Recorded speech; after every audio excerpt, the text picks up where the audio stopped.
Alright, so I did it last year, and I'm going to be doing this again this year. So, anime, right? 2024 was a host of many, and I mean many, good shows throughout the 4 seasons, from winter to fall.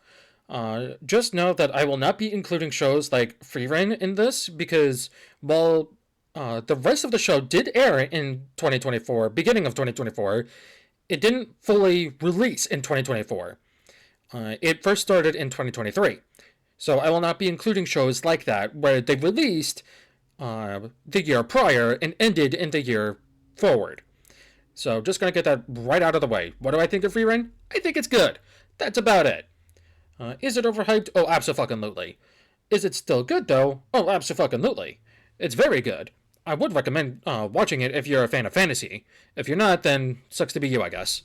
Anyway, with that all said and done, first, let's go over all the shows that I have watched in 2024.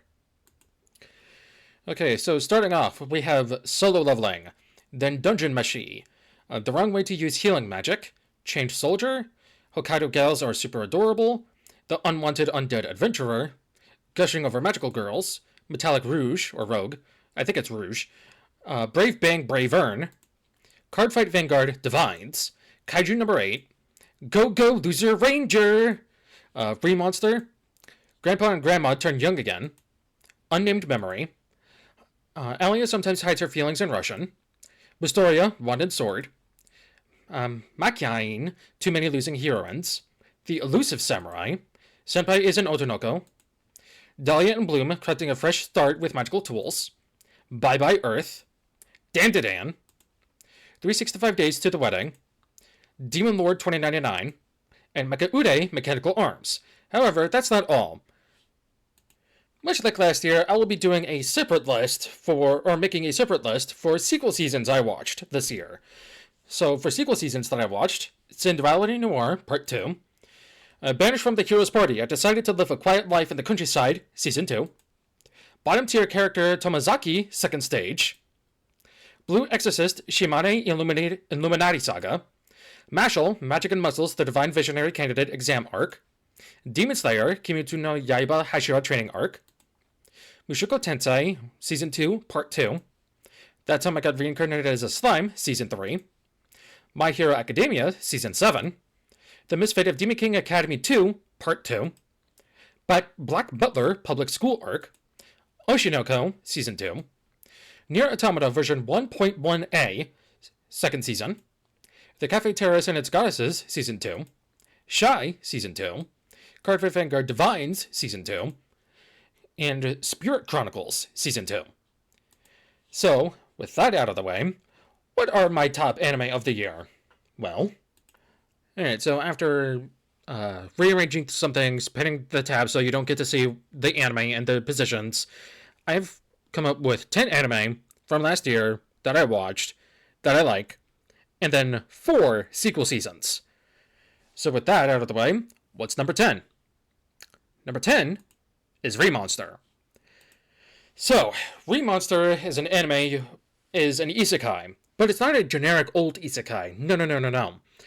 It's another isekai where the main character gets reborn as a monster class. So if you're thinking, wait, that's just Tensura, you'd be right. Except for this time, it's with goblins. And much like in Tensura, where the main character can absorb a creature or item to obtain its powers, this motherfucker actually eats the item, or the person, or what have you, to obtain its abilities. Not only that, but there's an evolution system in this, where the stronger he gets and the more so-called experience he obtains, he levels up and evolves. But not just him, all of the goblins do. So that's really fucking cool. And I have been waiting for this anime to come out for years now, because I read a bit of the manga way back in high school. Some odd, what? Probably like 7+ years now ago. I don't exactly remember when I first started reading the manga, but yeah, it was a while ago.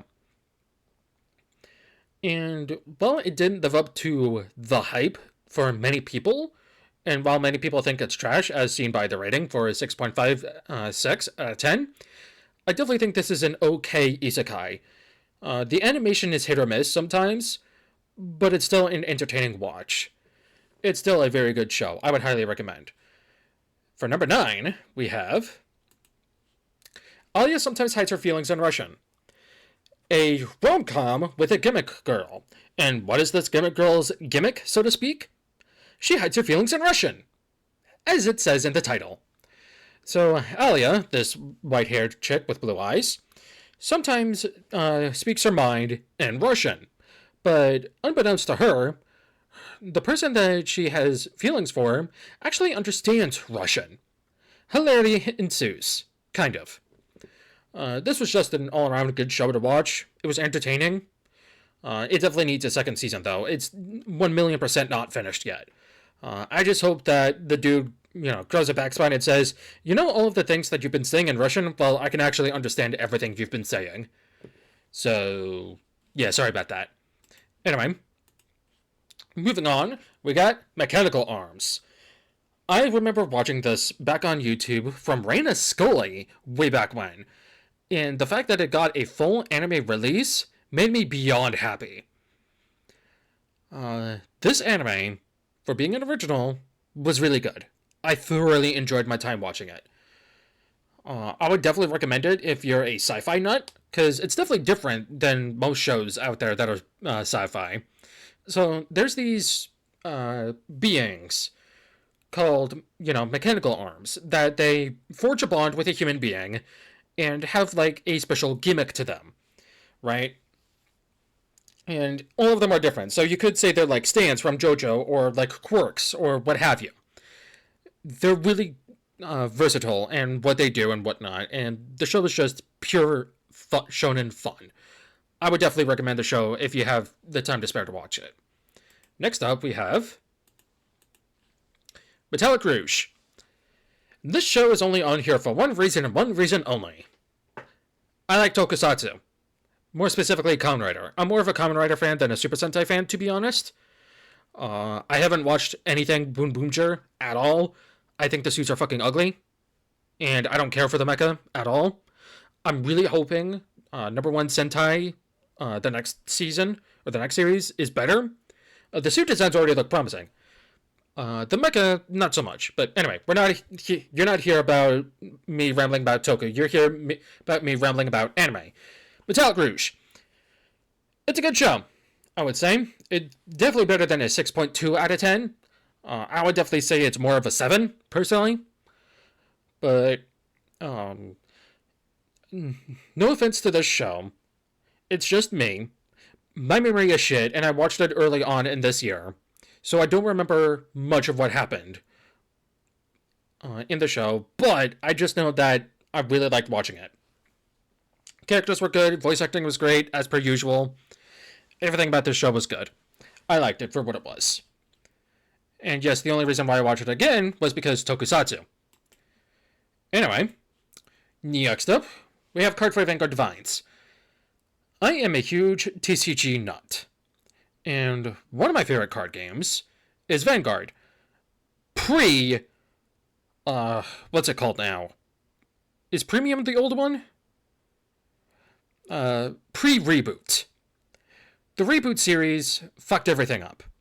Though, that said, I think G fucked everything up, but reboot fucked everything more so. Specifically, what's it called? Overdress. So, not only did reboot fuck everything up, but Overdress fucked everything up. I'm more of a fan of original to Link Joker. G was fine, but Anyway, Vanguard Divines. It is a very slice of life tournament arc style season, but it was entertaining for what it was. It was very good. The characters' motivations are all justified to a degree. And yeah, it was a blast watching. So now we are down to the top 5. But I think before we get to the next 5, what were my sequels? What were the top sequel seasons? Sequel seasons of this year? Well, Ended on Vanguard, starting on Vanguard.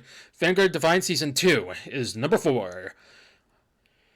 This is just more tournament arc bullshit, but instead of the first 6 fighting each other, we have a new pair of 6 characters fighting each other. Or we have a new pair of 6 characters fighting the old pair of 6 characters with a twist at the end, but with a standardized card game anime syndrome, and I fucking hated that. But aside from that, this show was good. Can't wait for Season 3, if Season 3 is going to happen, which I think it is. Yeah. Deluxe. Well done. Alright, number 3. Nier Automata version 1.1a, Season 2. What do I say about Nier? Holy hell was this an experience to watch. I have experienced the game before. At least 2 times? I definitely should have re-experienced the game before watching the anime, like the first season and the season. But for those wondering, this season covers, I believe, like the second half of the game, because the first half, big spoilers by the way, is dealing with Adam and Eve, whereas this portion deals with after Adam and Eve. And boy howdy, was it a fucking ride. Good God almighty, was it a fucking ride. I don't remember much of the game and how much the anime expanded upon or left out, but the anime literally starts off with one of the most notorious quests from the game, which foreshadows a big plot twist for one of the main characters. So, that was a thing that happened. But anyway, I would highly recommend playing Nier Automata first. Well, no. I would recommend playing Nier Gestalt Remake first, then play Nier Automata, then watch the Nier anime. You'll understand why. So, there's that. Number 2 is Tensura. Now, the first 12 episodes was like a normal fight between some cast of characters and whatnot, but I mostly want to pay attention to the second half of the show, because, oh my god, did it make me grin from ear to ear. The second half of the show was peak Tensura, and the way it ended was phenomenal, because it was building up to the next part of this overarching story of Tensura. It was an entertaining ride from start to finish, and to this day, I still think Tensura is one of the greatest isekai anime out there, despite one of the biggest gripes I have with isekai is the character's previous life doesn't really matter in the grand scheme of things. Like, why have it be an isekai when the character's life doesn't matter a whole lot? You know? Or is it the main driving point of the series? But anyway, Tensura Season 3 is good. Would highly recommend watching Tensura as a whole. For those unaware, dude gets killed and is reborn as a slime because he says that he wants to screw as many people as he can in the new life. So he gets a special skill where whenever he devours something as a slime, he gets its ability, and he's overpowered from that alone. Very entertaining show, very much worth the watch. And now, to no one's fucking surprise, at least I hope, my sequel anime of the year goes to Oshi no Ko Season 2. This show is peak, this show is amazing, this show deserves all its fucking praises. The way it ended was fucking phenomenal, I cannot wait for Season 3, and oh my god, this was peak anime. What can I say other than this was phenomenal? Aqua is a very fucking good protagonist, as always. Ruby seems like she's going to be the next new protagonist because of reasons. This show was fucking peak. I cannot wait for Season 3, and I hope it just goes up and up and up from there. Because, oh my god, if you have not yet experienced Oshi no Ko, what the fuck are you doing? Watch this show. Even if you're not an idol nerd or an idol nut, watching this show will still be an experience. Because it's not heavily focusing on the idol aspect. It's heavily focusing on the mystery aspect of, okay, Why did my mom have to die? And who was the killer? Why? And oh my god, this show and series is just 10 out of 10. It's phenomenal. Now, back to my top 5 anime of the year. Demon Lord 2099. So, the main reason why I watched this was because I saw a clip on Twitter, I believe, or somewhere, that in the first episode, Toa was up there in the show. Now, I don't know what stream they used for her, or if she actually did a bit for the show, but I was like, oh, Toa's in here. She's one of my favorites. I'll give it a watch. And lo and behold, this was actually pretty fucking fun. In the midst of all this isekai nonsense, instead of an isekai, we have a new subgenre where it's reborn in the same universe, but just a few years later down the line. I would not call that an isekai. I would just call that a reincarnation story from the past to the near future. So it's basically, I'm in a coma, essentially. So this demon lord loses all of his power because no one believes in him anymore. And so what does he do? He tries to find a job. But he can't get a job because he has no good experience that is useful, and he doesn't have the magic system either. So what does he do? He becomes a live streamer and plays, get this, Souls-likes. I kid you not. He gets popular as a live streamer because he plays Souls-likes. And by obtaining over 3 million subscribers, he gains his power back. Is that not an entertaining way for a character to have power? This show is pretty great. I would definitely recommend it. Number 4. Brave Bang Bravern. What can I say about this show without spoiling anything? It is a mecha. Military mecha, to be precise, kind of. But this show was very entertaining. And the main character, Bravern himself, is a very entertaining character. The dude even has his own fucking theme song that he hums himself. And that's pretty great. If you don't like mecha, I would still suggest it, because there's one big plot twist that happens at the end that's like, oh fuck, okay. So, yeah. Would highly recommend this show. Very good. Number 3 is, surprisingly, Senpai is an Otonoko. If I were to recommend one romance anime from the past year, it would be this. Even if you're not into traps, that doesn't matter. I would still recommend this show, because it goes beyond that, I think, and I feel. So what's the gimmick for this show? Well, instead of there being a gimmick girl, we have a gimmick boy, where the main character doesn't want to be a girl. No. He just likes cute things. He likes things that are cute, and that's perfectly fine. But his mother doesn't think that it is. So he has to hide his nature of liking cute things from her. So he dresses up as a female because dressing up as a female feels cute to him. And lo and behold, one of the characters falls deeply in love with him because of this. Is it a boy? Well, yes and no. It's actually this chick right here. She falls in love with him because she thinks he is a she, but he reveals that he's actually a he. That hair that you see, yeah, that's just a wig. So she gets absolutely stunned by that. And honestly, the thing that brings the show even higher for me is that it's a love triangle.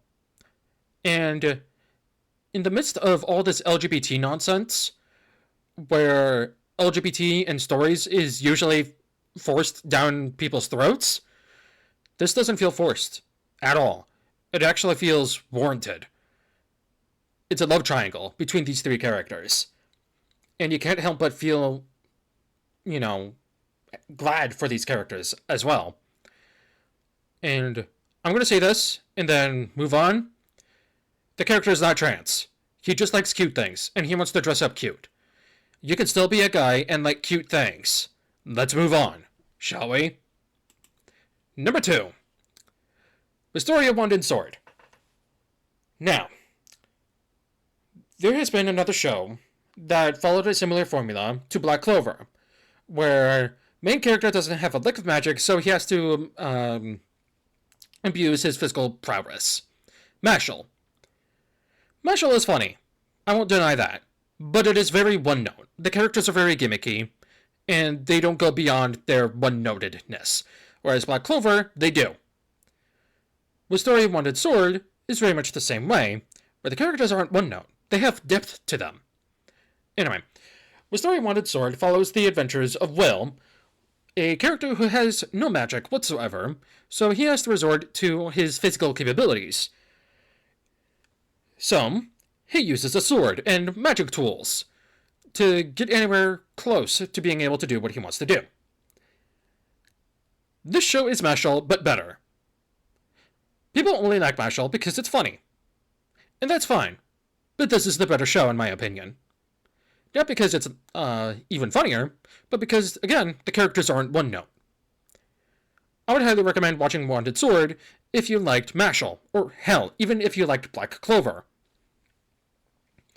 It is a very good watch, and at the end, there's potential as well for our main protagonist here. So there's that. Now, I'm pretty sure you're all wondering, if this was number 2, then what the hell is number 1? Because I didn't see Dungeon Meshi. I didn't see Kaiju number 8. Well, sorry to disappoint you, but my number 1 anime of the year is Solo Leveling. This is fantasy done right. This is video gamey anime done right. This is isekai-ish done right. This anime is peak. I don't know what to tell you. In my opinion, this is the best anime that came out in 2024. And I am dead serious. Oh, but what about Dungeon Meshi? It was fine. I just think it was overhyped as hell. But that's just me. Anyway, Solo Leveling is good. So Solo Leveling follows the story of the lowest rank hunter, as they're called. Lowest rank hunter in all of humanity. Sung Jinwoo, I believe. Yeah, Sung Jinwoo. And upon going into, I believe it's a C rank dungeon, a majority of his, partygoers get curb stomped by being trapped. And he's the only one that's left at the end of it because all of the other people that were left alive got to escape. However, he got to experience what is very rare and uncommon, a second awakening, where it doesn't follow the normal rules as a hunter. He can level up his own personal stats and is far different than the rest of his hunter compatriots. But not only that, but he also obtains special gear along the way from fighting very high-level dangerous enemies. He's still an E-rank hunter, I think E-rank anyway, but by being the only one that can level up with the second awakening, he becomes a monster. And boy howdy, can I not wait for Season 2. Season 2 is airing sometime this season, and I cannot wait to watch it. Depending on how things go for this year, it might honestly be anime of the year or sequel season of the year as well. But anyway, I would highly recommend watching Solo Leveling if you like your power fantasy shows. I wouldn't even call it power fantasy. It's just an entertaining show from start to finish. Like, you root for this dude as well. But yeah, Solo Leveling is my anime of the year, and it's not even close. I'm sorry. But that's my list. What's yours? If you're going to do a top 10 anime, please keep seasons of anime out of it, and please keep anime that released in 2023 out of it as well, but ended in 2024. Because that's not fair to anime that released in 2024, in my opinion. But yeah. So, what are your top 10 anime of the year? I'm curious to know. I've been Ryuu Kishi, and I'll see you next time.